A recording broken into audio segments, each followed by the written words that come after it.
Welcome to Albi, one of the jewels of southern France, not far from Toulouse.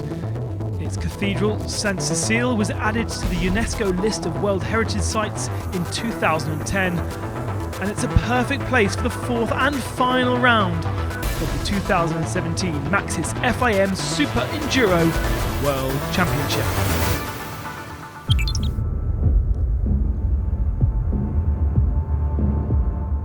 After Krakow, Riesa, Bilbao, we're in Albi's Exposition Centre for the final. All SuperEnduro stars are here.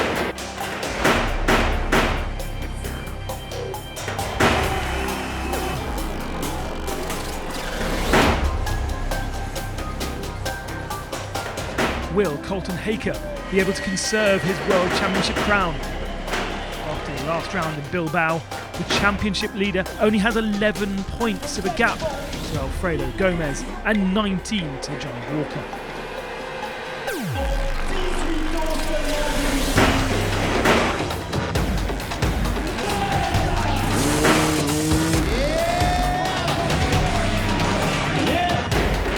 Bonjour, comment allez-vous, everyone?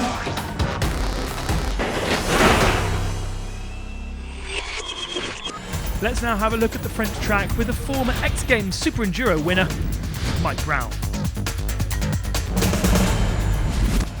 Here with Mike Brown, we're going into the first turn. We got a sand double to like the longest straight of the race, into two concrete barriers, which are pretty hard, into the rock garden. Woo!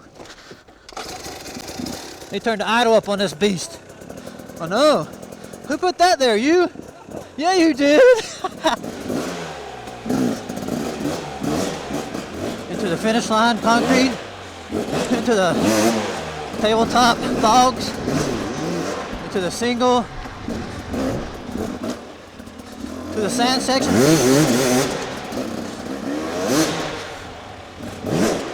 Into the log pit. One of the hardest parts of the race, into the matrix. Into the finish line. And that's to complete one lap.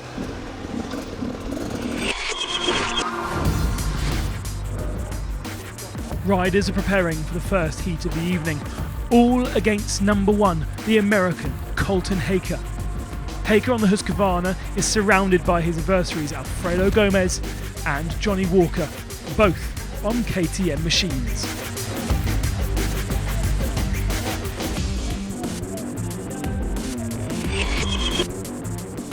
It's between those three riders for the championship, and to be honest, nobody else has really got involved. We've got a Works Sherco rider of Roma, but other than that, it's really between those three riders as we head into the first of our finals.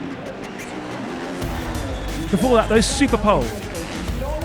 Pascal Raukenacki was the first rider to try the double jump in the section before the rocks and got the third best time. Same for championship leader Colton Haker. He didn't have any other option really with a thrilling triple jump, and he gets second best time. Johnny Walker though had a different and safer strategy, but got the best time, winning 3 points and once again the Akrapovic Super Pole after 4 Grand Prix.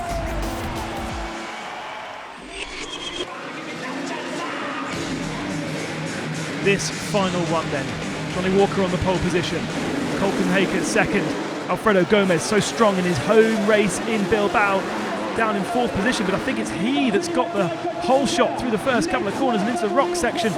Down the inside though, Johnny Walker attacks hard, then falls down. On the outside, it's Alfredo Gomez. Those rocks are so aggressive. And who has got the big advantage? I think it's Johnny Walker ahead. No, this is Alfredo Gomez alongside. Yes, it is Johnny Walker, who's well ahead of the rest of the field. There he is, number 22. Look back now, Alfredo Gomez, his teammate, got the whole shot, but the rocks really took it out of the Spaniard. He's in second position, behind him Colton Haker, championship leader. Not very spectacular in Bilbao. He admitted he didn't ride particularly well, but was so strong in the first 2 rounds of the championship. He keeps that advantage and lead. Gomez. Oh, good move from Colton Haker. Quick on the switch on the rock section. So much athleticism going into that section with the rocks so large. And Husqvarna rider moves into second position and sets about chasing down Johnny Walker at the front of the field. Gomez a little bit laboured. Raukenecker at the back of shot. He's so celebrated in Germany. He's a real fan favourite, Raukenecker and Husqvarna. Johnny Walker, just from that first lap, from those rock sections, has pulled out a huge advantage. Third in the championship coming in here. Hasn't been particularly strong. His teammate, certainly in the second half of the year, in the 2017 section, has overshadowed him in terms of success. But now, Alfredo Gomez finding himself in third position, chasing down Colton Haker. His course, quite fast actually, in comparison to what we've seen before. Certainly the outer section is relatively fast. The real challenge is these rocks. You see, really tricky to get around. Using his feet a couple of times just to stabilise the bike. Back markers starting to become a factor as Colton Haker gets slowed up a little bit, as does Alfredo Gomez. Oh, it's a bit of a log jam on the rocks. Gomez doesn't seem to be under pressure from anyone behind. It's mostly back markers in that gaggle. As the race progresses into the second half, back markers really become an issue. There is a favoured line around these SuperEnduro tracks, and if you're pushed wide or off that line, it can be incredibly hard just to ride through particular sections. As you can see, that outer line, very, very fast. Here is Walker, more traffic. Colton Haker getting closer. He just seems a little bit stronger now through the rocks, being able to carry a bit more momentum, getting his foot down earlier. Swinging the bike through. Walker in the tracks of a slower rider. He picks the inside line. Is he going to make that pass move? It pushes him to the outside. Those little cut logs, spectacular but not particularly hard to ride over in comparison to the rocks. Haker doubling the log section. Pretty low, small logs. Quite easy to get a rhythm through there. And once again, a packed crowd for the final in Albi for the SuperEnduro World Championship. Colton Haker, reigning champion, hence the #1 plate. Johnny Walker was in contention until the final round last year. Oh, Haker stalled. Where is Gomez to capitalise? Nowhere. You can see him coming through shot. So a problem for Haker, but not losing any time. As I was saying, Johnny Walker was very much in contention for the championship last year. Broke his leg in the final weekend, or the final day. Rode, in fact, with a broken leg, and Haker's down. Haker's fallen down. I was saying those logs are easy to ride, but Haker's fallen off his bike. And will he lose that second position? Again, I don't think he has. There is Alfredo Gomez. Gomez is too far back to capitalise. So another mistake from Colton Haker goes unpunished, but I've got to say, from Bilbao and now France, Haker is not the same rider that he was in 2016 at the end of the year. In interviews saying that his track at home is waterlogged, it's hard to ride, he's been riding all sorts of different vehicles, he's got, he said that he had issues at home with family as well, so he doesn't be able to focus so much on his riding. Now very much reliant upon that points lead that he brings into this weekend to keep him at the top of the championship table and to make him yet another World Championship crown. Rock section for Johnny Walker, nearly goes over the end of the handlebars. I think that stalled the bike. It has, fires it up again, off he goes. Cameraman searches for the second place rider. There is Colton Haker. He's a good long way back. And the orange trousers of Alfredo Gomez starting to get a bit closer. Haker slow through the rocks this time. There is Gomez. Put down from Johnny Walker at the front of the field through the logs. See, the logs are constantly moving, so unpredictable. Checker flag goes out though, and it is Walker who takes victory in heat number 1. It's going to be Haker in second position and Gomez in third. It was a bit slow start to the season, but now I feel like I'm riding good. I'm on the 350 now since the last race, and I'm feeling solid. So, you know, hopefully have a good race tonight and, you know, try and come back in the championship a little bit. Confirmation of the result. Walker ahead of Haker with Gomez in third. Lettenbichler ahead of Raukenecker in the top 5, with the Works Sherko of Mario Roma in 6th position.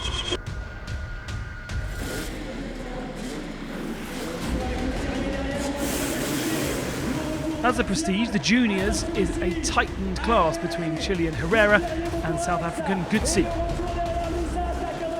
But Herrera had difficulties to impose himself in round 1 against the South African army. First Flanagan led, then Teasdale, and finally Gutsi imposed himself. Thanks to the mistake from his adversaries, the rider from Yamaha earned maximum points, where Herrera got only 11th position. In Heat 2, Gutsi had a hard crash in the stone section, and the winner was local rider Max Vial, number 9 on Husqvarna. Behind him, there was a big tension between Gutsi and Herrera. In Heat 3, Benjamin Herrera was still struggling, even if it consolidated his 2nd place in the general standings. He was passed in the final. And eventually, the winner was Travis Teasdale.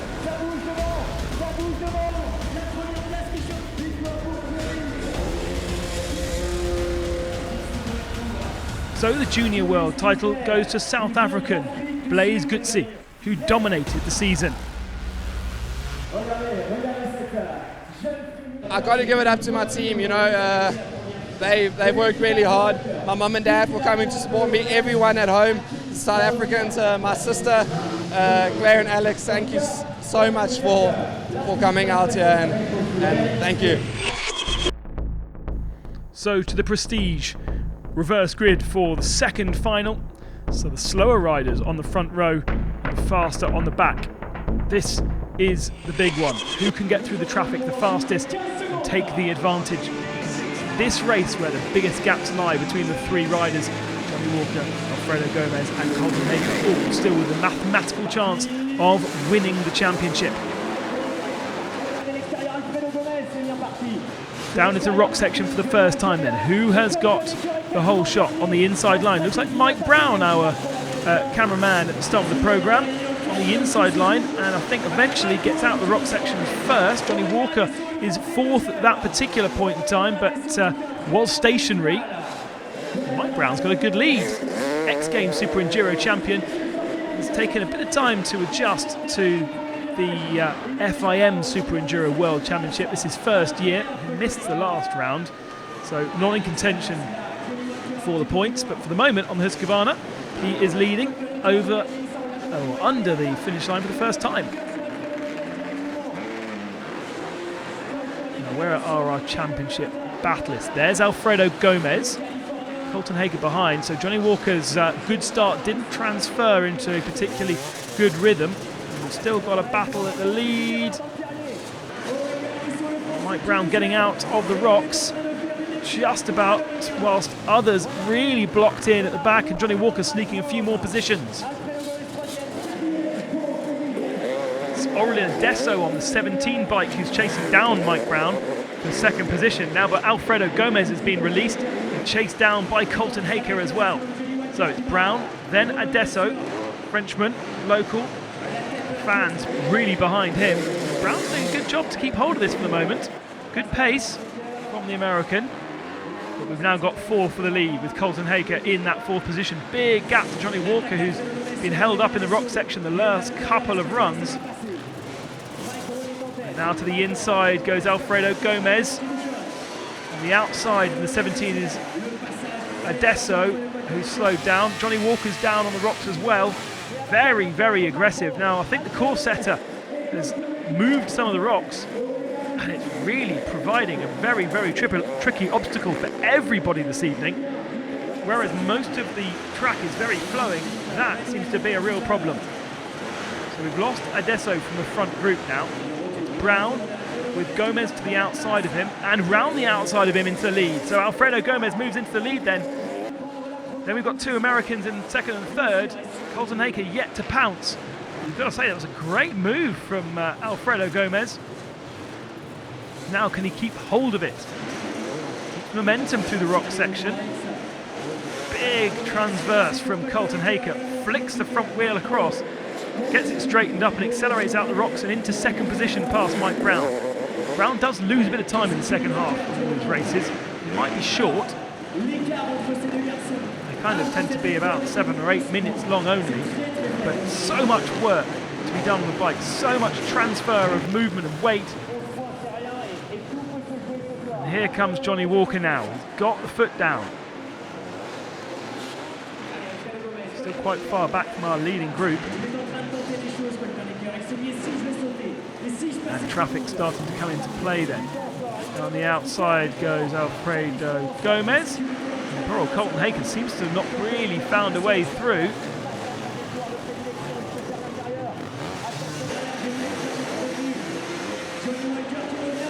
David Leonov, the Russian, the roadblock, and even Johnny Walker getting caught out just a little bit, but hasn't affected the results so far. The order is still the same. Big gaps though now between Gomez and Colton Haker in second. The bike stalls for Colton Haker. There is Johnny Walker getting closer and closer and closer. Can Walker pick up a second position here?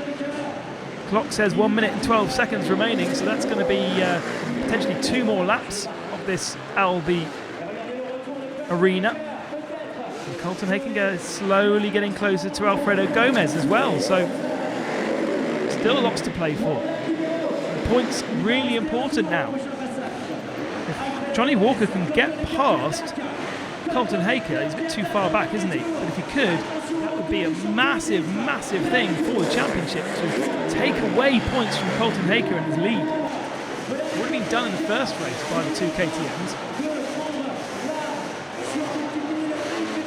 Haker though, looking strong, but a huge roadblock in the rocks. To the outside goes Alfredo Gomez. Really no way through. Haker's started as well. There's almost no front-running vehicles moving forward. But the two of them now get through, but look at the traffic, look at the back markers.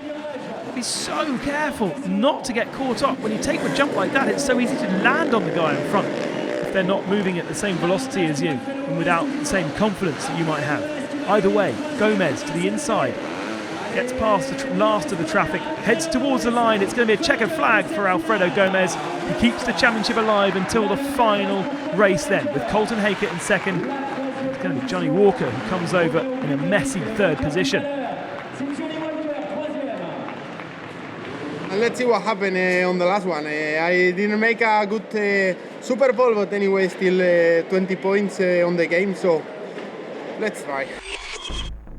And here's confirmation then. Gomez from Haker, Walker. Lettenbicker picking up 4th again with Mike Brown in 5th. And Xavier Leon in 6th spot for Husqvarna.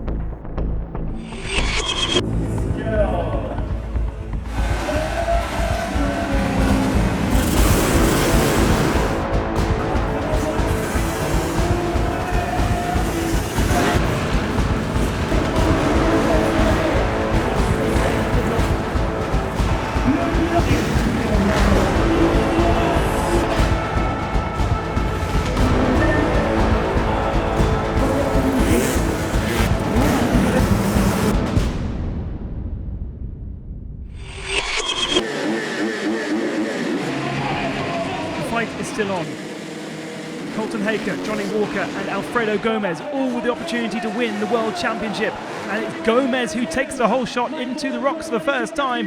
The orange KTM leading from, I think, Walker in second position in the blue overalls, and it's Mike Brown trying to go around the outside, so Colton Haker not had a good start.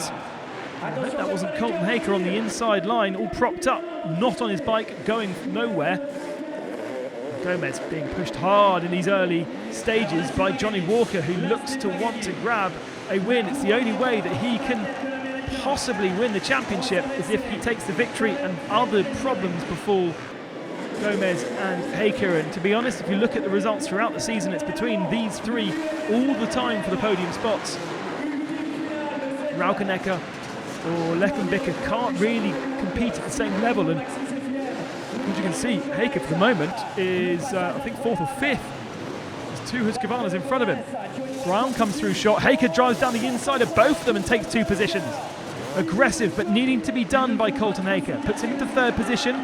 Gomez protecting the inside line from Johnny Walker, who goes to the outside. Still just about managing to double those logs.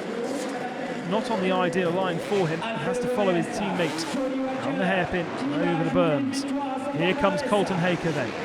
For the moment, doing enough to win the championship. A great way to win the championship, though. It's been a bit of a quiet weekend in comparison to the 2 KTMs, but all of a sudden a wheel into the arm of Johnny Walker, and Haker's into 2nd position. Both of the KTMs incredibly slow on the rocks, and here comes Colton Haker to look to try and take the lead. He goes to the inside, but he's not quite close enough. A little bit of contact between the 2 bikes. Haker looks to behind him, sees where Johnny Walker is. Walker's been jumping over the whole of that log section at times. Not close enough for the moment to challenge Haker, but he needs to start distracting Haker. He needs to forcing him into a mistake, because at the moment Haker looks strong. Looks like he's got the confidence up and looks to be trying to take victory in this final race to really secure his championship. To be honest, we need a lot more to be done as Walker goes up the inside, and I think that's going to be deal done for the moment. Back into 2nd position for Johnny Walker. Still not enough for the championship, even for Alfredo Gomez, if it stays like this. Haker will still win this championship and retain that #1 plate for the next year. Adds it to all sorts of weird and wonderful trophies. He was on a snow bike for the X Games where he picked up a silver medal. Kind of a skidoo motocross bike, motocross track. And all sorts of other hard enduros as well. And then this stadium SuperEnduro format. Early laps are really down to just getting clean laps and making sure you don't have too many problems with the obstacles, and then the traffic starts to come in and cause problems. Battle again for 2nd position. It's Walker ahead of Colton Haker for the moment. Haker seems to have got a little bit of momentum back with him, trying to find a way through.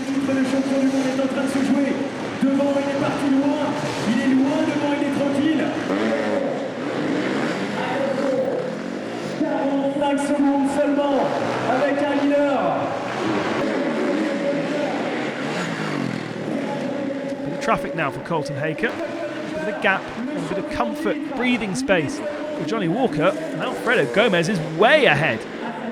Never won a full SuperEnduro round until... Oh, that's not very friendly. Colton Haker wheel into his teammate. Oh, sorry, that's not his teammate. It's Mario Roman, the Sherco, isn't it? Alfredo Gomez, as I said, never has won a SuperEnduro until last time out in Bilbao. That was his first victory overall. Had taken final victories, but never stitched enough points together to win it overall. I'll tell you what, it looks like he's going to win this one too. 2 on the bounce for Alfredo Gomez, and had he had this form at the start of the year, then we would have had a much more interesting championship fight. But Colton Haker had such a dominant 2nd round in Germany. It really helped him out. Again, traffic. Again, it's David Lenov, the Russian. Mario Roma trying to go around the outside, but causing problems. As you can see, if the traffic is in the wrong place, then it's almost impossible to get a good momentum and pass cleanly. No such problems for Alfredo Gomez, though. 2 bikes ahead. Still needs to be careful about where he chooses to pass them. Bike slows down, but he's got breathing space. He doesn't need to worry about this. He just needs to hope that something happens to Colton Haker that allows him to wrap up the championship. He's doing all he can. Riding very well, you've got to say. Looking very, very in tune with his bike and in the rhythm. Haker's looking better than he was at the start of the day, you've got to say, because he had a few falls, didn't he, in the final, the first of the finals. But the checker flag is out for Alfredo Gomez. He takes victory, and therefore victory here in Albi. But here comes the world champion for 2017, Colton Haker. Makes it one more onto his CV. It might not have been the most incredible weekend for him. He's got the job done.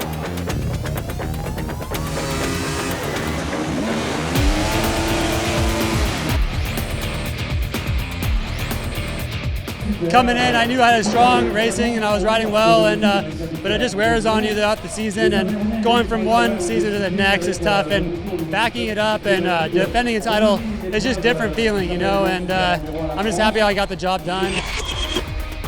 Confirmation then of Gomez's victory, same points as Johnny Walker, but he did take the 2 victories with Colton Haker in 3rd, Manuel Leckenbecker getting his best result ever in 4th position. And the championship, though, is Colton Haker's. Enough points to just cling on despite 3rd here in France.